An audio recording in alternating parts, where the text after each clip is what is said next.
Hello, my beautiful souls. Welcome sa ating tarot reading sessions. Keep in mind, general reading po ito. Maring mag-resonate, maring hindi.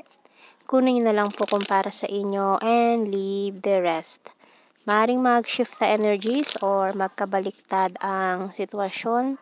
Kaya kayo na pong bahala kung saan kayo nakalugar sa reading natin. Okay, so let's see.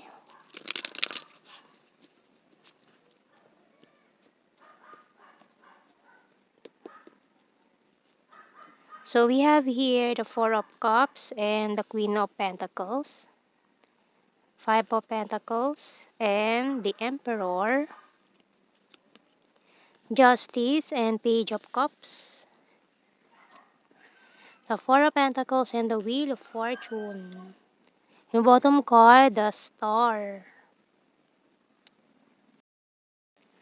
So may mga specific signs tayo ng strong, Aries, Aquarius, and the Libra placement. Okay. So, tingnan natin anong message ng Archangel dito. So, mukhang someone here is coming na may offer sa'yo dito with this Page of Cups. Pero may energy din dito from the past. Someone na nireject ka na or hindi niya hindi niya inaccept yung offer mo or pwede magkabaliktad na pwedeng ikaw yung rumeject sa kanya or hindi nag-accept nitong offer na to. And dun taong to ay still kumakapit pa rin or umaasa pa rin. No, umaasa pa rin yung taong yan na magiging kayo in the future. So we have here Moon Cycles by Archangel Haniel. Notice how the moon affects your energy and manifestations and capitalize upon these cycles. Ayan. So maring may strong energy kayo ng moon sign dito. Maring Aries, Aquarius, Libra moon. Ganyan. So, tingnan natin sa mga signs and symbol cards natin. Pero mukhang aayon din sa inyong tadhana nitong taong to eh. Kung sino man sa kanila. Kasi two energies ang nasagap natin dito. Isang new person coming in na may offer, love offer, at yung isang tao na maaaring nireject ka or nireject mo before na muling babalik or magpaparamdam sa'yo.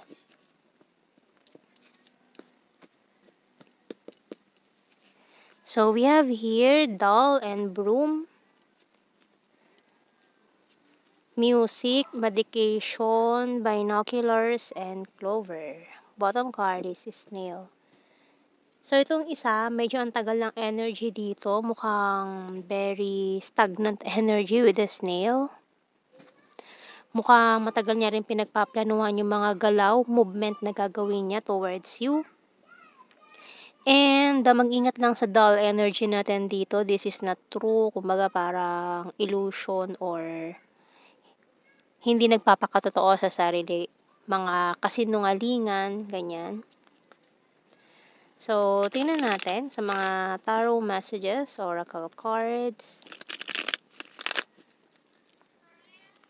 Pero kahit na no, kumbaga parang kung may pinagdaanan ka man with this person, pwedeng ginost ka niya, umasa ka pero ganun yung nangyari, maayon pa rin sa yung tadhana, pati ang maswerte ka pa rin, no? With this clover, talagang you're divinely guided.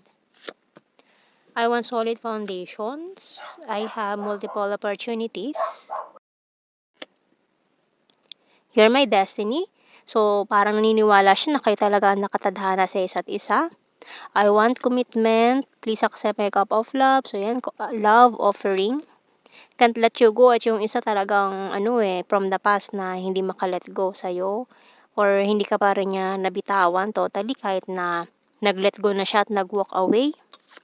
And you're my twin flame. So, twin flame energy for some of you and I want to surprise you. So, ayan, mukhang unexpected meeting or sasadyain kanyang bisitahin nitong isa, yung from the past energy. Okay, so, tingnan pa natin.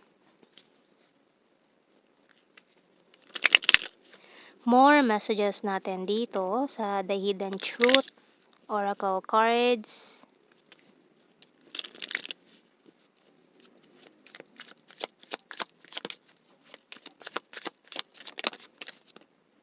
I'm becoming a better person. So, mag-ingat lang kasi parang isa kasi sa energy dito ay gusto kang gamitin para sa ikabubuti nila, ganyan. Kasi alam nila na malaki yung maitutulong mo sa kanila kung saan man.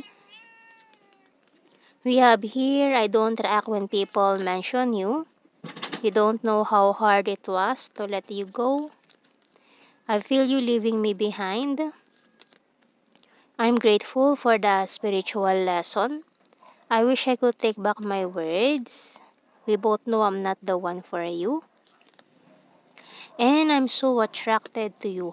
And dun yung isa parang ang binigay niya sa'yo parang, ito na, to hot and cold. Parang mixed signals yung binibigay niya dito Kaya parang naguguluhan ka about this person. Not sure, ganyan. Kasi not sure yung energy niya dito Mukhang may other option pa to You came closer than anyone. Or itong umalis. Before, may other option pa siya.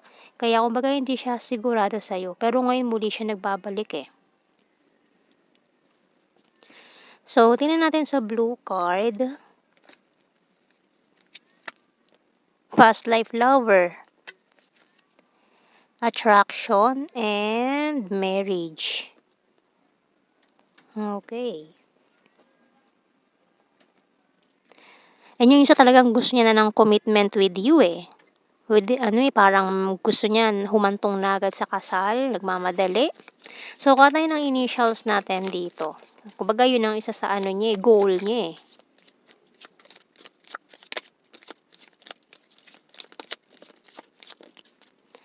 Letter G, C,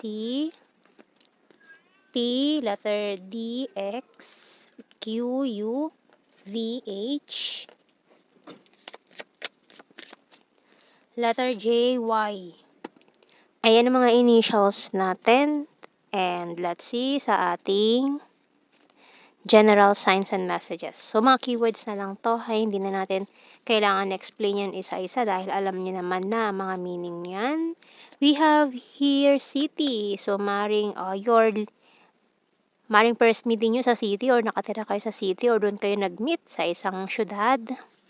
We have here July, maring special month, birth month, travel. So, kung long distance situation kayo, maring mag-meet kayo sa city, ganyan. Scorpio, and soon. Chaser, ayan, itong past person na may naghahabol. Full of charisma, North PH. April, Aries, crazy for you. Divine Feminine. Cup is water sign, Cancer, Scorpio, Pisces, mga Capricorn signs. Gorgeous, September, number 2. Sword is air sign.